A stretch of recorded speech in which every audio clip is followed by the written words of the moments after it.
हमारे स्वामी सुनील भगत जी, अभी जब मंच में इनसे मैं बात कर रहा था तो ये बता रहे थे कि कोटेश्वर गौशाला जो है उसकी देख रेख करता हूँ। तो मुझे बड़ी खुशी हुई क्योंकि वहाँ के जो महाराज जी थे उनको सर्पदंश से उनकी मृत्यु हो गई थी। तो मैं बता रहा था कि जब मैं 2006 में टिहरी का विभाग प्रचारक था, उसी समय उस गौशाला की शुरुआत जो है ये देवप्रयाग के पुराने वाले पुल में हमने तिरपाल डालकर शुरू की थी। 10,000 रुपये इकट्ठा किए थे देवप्रयाग महाराज जी। फिर वो तिरपाल डालकर पुरानी सब गायें जिनमें सब लोग गरम गरम पानी डालकर उनके खाल वाल निकल जाती थी, तो फिर बाद में बड़ी वही तो मुझे चिंता हो रही थी कि अब वो गौशाला की देख रेख कौन कर रहा होगा। तो अभी इन्होंने बताया तो बड़ी खुशी हुई। बहुत एक अच्छी गौशाला। ऐसे हमारे सुनील भगत जी विद्यार्थी परिषद के समय से ही बहुत ही क्रांतिकारी, ऐसे अपनी ममता पैनोली जी यहाँ पर। लेकिन मैं तो आपको संघ की गाथा सुनाने वाला हूँ। तो आपको ये समझना क्यों जरूरी है, इसको समझने से तो आपको संघ क्या करता है, अगर संघ नहीं होता इस देश में तब हमारी स्थिति क्या होगी या होती तो शायद वो आपको पता लगेगा। 1915 की बात है।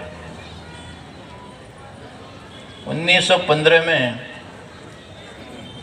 जो बाद में हमारे देश के राष्ट्रपिता बने, ऐसे महात्मा गांधी अफ्रीका से अपमानित होकर भारत आए।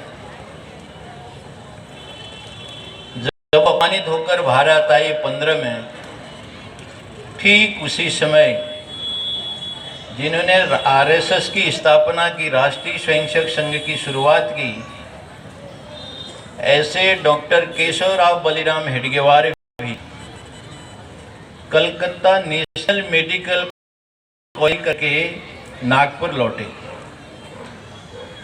उस समय लगभग 18 ऐसे संगठन थे जो देश की आज़ादी के लिए काम कर रहे थे। कैसे भी हो एक इन प्रकार देश स्वतंत्र हो जाए। तो ये सारा काम देश में चल रहा था। तो ये डॉक्टर हेडगेवार भी मेडिकल की पढ़ाई करके आए, तो उन्होंने क्लिनिक नहीं खोला, कोई सरकारी नौकरी भी नहीं की।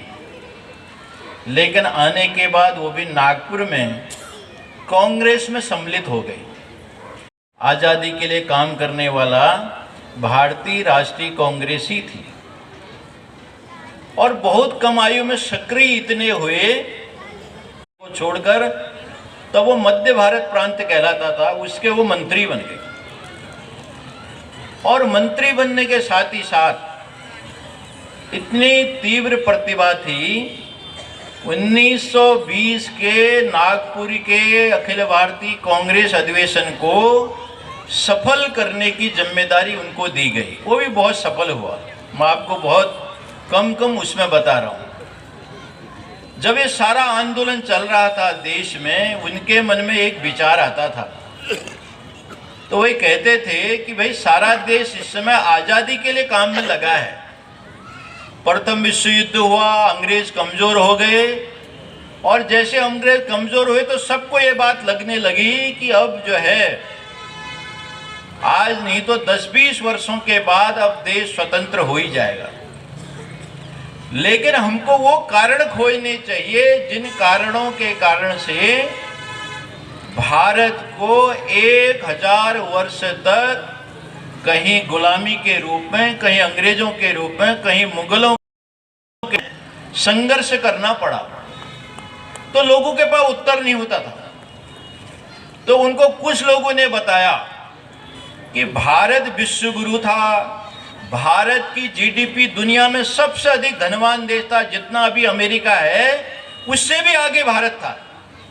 तो वे कौन से कारण हैं जिन कारणों से भारत 190 साल यह अंग्रेजों के अधीन हो गया और इससे भी ज़्यादा यानी 750 वर्ष तक ये मुगलों के अधीन हो गया। इतना बड़ा अत्याचार, आपका अयोध्या का मंदिर टूटा, काशी का विश्वनाथ टूटा, मथुरा की काशी टूटी, ऐसे सारे देश में 1.5 लाख से भी अधिक मंदिरों को मुगलों ने तोड़ फोड़ करके समाप्त कर दिया। ये तो बड़े नाम मैंने आपके सामने रखे। इसकी दवाई एक ही है, वो है हिंदुओं का संगठन होना बहुत जरूरी है। देश गुलाम क्यों हुआ? हिंदू जाति उपजाति के भेदभावों में भटक गया, अलग अलग हो गया। तो लोग कहते थे फिर सब आजादी का काम करें तो हिंदू का संगठन कौन करेगा? अगर एकमात्र उपाय यह है कि हिंदू संगठित हो देश के लिए, तो इस उपाय को करेगा कौन? तो लोग कहते थे कि समाधान एक ही है, लेकिन इस समाधान को करना आसान नहीं है। हिंदू संगठित कब होता है? तब लोग कहते थे 4 हिंदू एक दिशा में तब चलता है जब 5वां उसके कंधे पर होता है। राम नाम सत्य की आवाज आ रही होती है तब होता है। पूरा हिंदू संगठित कब होता है?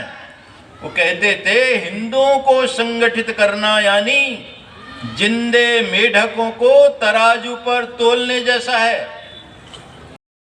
मेढकों को एक तराजू पर रखो, रखने लगो, 4 फुदक कर भाग जाएं, बाट नीचे का नीचे रह जाए। आसान नहीं है, कहते थे। कितना कठिन काम है, लेकिन कठिन तो है, लेकिन उपाय भी यही है। उसका ऑपरेशन करना ही इलाज हो, वो कहे नहीं नहीं मुझे ऑपरेशन नहीं करना, या तो मरना पड़ेगा या ऑपरेशन करना पड़ेगा। तो वो सुभाष चंद्र बोस के पास गए, वो भीमराव अंबेडकर के पास गए, वे महात्मा गांधी के पास गए। कौन करेगा इस काम को? सब कहते थे पहले आजाद होने दो देश को, तब देखेंगे। वो कहते नहीं, इससे काम नहीं चलेगा। आजादी हो जाएगी, लेकिन भारत दोबारा कभी गुलाम ना हो, मुझे तो इस बात की गारंटी चाहिए। आपसे एकमात्र नेता वो ऐसे थे जो कहते थे मुझे दोबारा गुलाम नहीं इस देश को करना है, उसकी गारंटी का काम चाहिए। लेकर आज से 100 वर्ष पहले उन्होंने राष्ट्रीय स्वयंसेवक संघ की स्थापना कर दी। ऐसे समय में जब देश गुलाम था, तब इस देश के अंदर हिंदू कहना बहुत कठिन काम था। तो लोग कहते थे गधा कह लो लेकिन हिंदू मत कहो। ऐसी स्थिति देश के अंदर उस समय थी। तो उन्होंने जब काम शुरू किया, काम शुरू करने के मात्र 15 वर्षों में 1925 से 1940 के बीच में उन्होंने राष्ट्रीय स्वयंसेवक संघ के कार्य को सारे देश में पहुंचा दिया, खड़ा कर दिया। जब 40 में वे चले गए, संघ के द्वितीय सरसंघ चालक उसके चीफ बने, और वो बनने के बाद उस समय की घटना है 1930 में पाकिस्तान की रावी नदी के तट पर, ध्यान रखना, इतिहास को कभी भूलना नहीं चाहिए।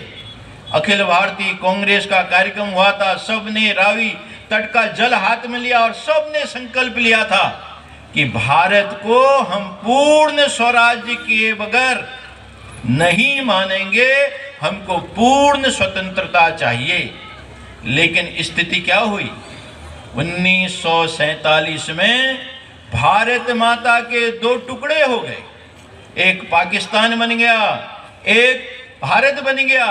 उस समय महात्मा गांधी जी कहते थे भारत के 2 टुकड़े होने से पहले मेरी 2 टुकड़े होंगे, तब भारत के 2 टुकड़े होंगे।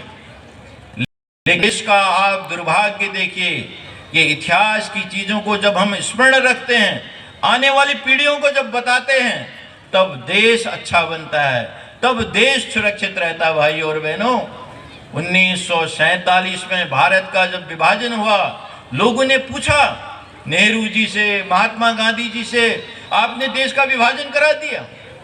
तो ये कहते थे हमारे पास इसके अलावा कोई विकल्प नहीं था, नहीं तो देश में गृह युद्ध हो जाता। आश्चर्य होगा 1947 के भारत विभाजन के समय, आप ध्यान रखना, आप में से यहाँ पर बैठे होंगे, यहाँ से चमोली बद्रीनाथ तक के रहने वाले लोग होंगे। 1947 के विभाजन में उस समय टाइम्स ऑफ इंडिया लिखता है 20 लाख तो हिंदू ही मारे गए अकेले जनसंख्या की अदला बदली में। पढ़ना आप इतिहास के अंदर, मुस्लिम भी मारे गए, बाद में मरे, लेकिन दिल्ली से जाते समय 20 लाख लोगों का कत्लेआम हुआ। दिल्ली के अंदर शपथ की, सत्ता के शपथ की तैयारी चल रही थी। उस समय पर देश में कोई संगठन ऐसा नहीं था जो पाकिस्तान से आने वाले हिंदुओं की चिंता करता होगा। जो पाकिस्तान से आए हैं, ऋषिकेश में बहुत लोगों के परिवार अभी भी रहते हैं जो आए हैं वहां से। पूछना आप उनसे, उनके पूर्वज उनको बता कर गए होंगे। उस अदला बदली में पाकिस्तान के लाहौर से लेकर पंजाब के अमृतसर तक हजारों स्वयं सेवकों ने हर हिंदू को बचाने का काम, संभालने का काम, उनका पुनर्वास कराने का काम एक संगठन ने किया, सामाजिक संगठन, उसका नाम है राष्ट्रीय स्वयं सेवक संघ। प्रतिबंध लग गया, 1 साल बाद प्रतिबंध भी खुला।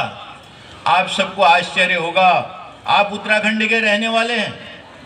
लोग कहते थे कि देश के भविष्य को अगर देखना हो, चर्चिल कहते थे कि मैं देश का भविष्य बता सकता हूं। लोग पूछे कैसे बताते हो? वो कहते थे कि उस देश के डिग्री कॉलेज में, विश्वविद्यालयों में पढ़ने वाले बच्चों के होठों के अंदर कौन सा गीत गाया जा रहा है? केवल फिल्मी भोंडा गीत गाया जा रहा है या देशभक्ति का गीत गाया जा रहा है? मैं उससे सोचकर बता देता हूं उस देश का भविष्य कैसा है। उस समय के विश्वविद्यालय में देश की आजादी के 1 वर्ष के बाद ही सारे देश में नारे लगने लगे थे, दिल्ली दूर पेकिंग नजदीक। दिल्ली दूर है हमारे लिए, पेकिंग नजदीक है। ये नारे लगने जब लगे, राष्ट्रीय स्वयं सेवक संघ को चिंता हुई। कहा अगर देश का विद्यार्थी अगर ऐसा होगा तो फिर देश को ज्यादा दिन आप स्वतंत्र नहीं रख सकते।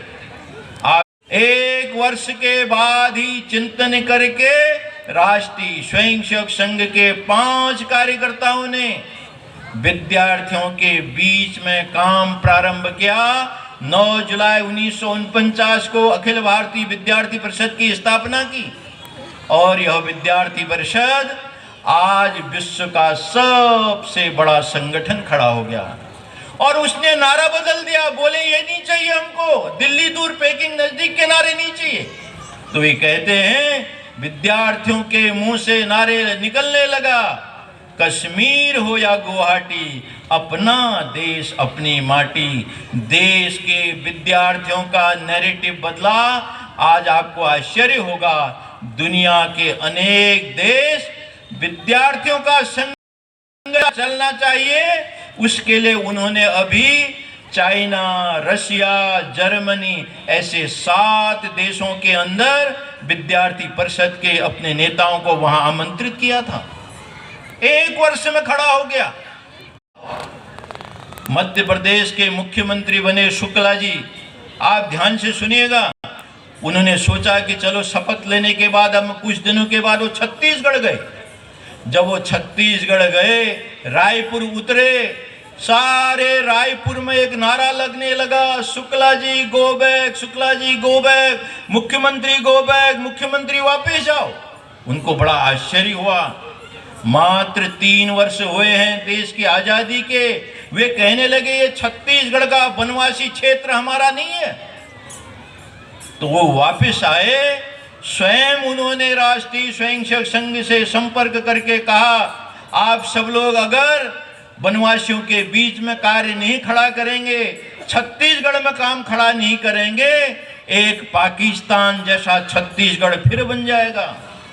भाइयों बहनों, 1952 में इन वनवासी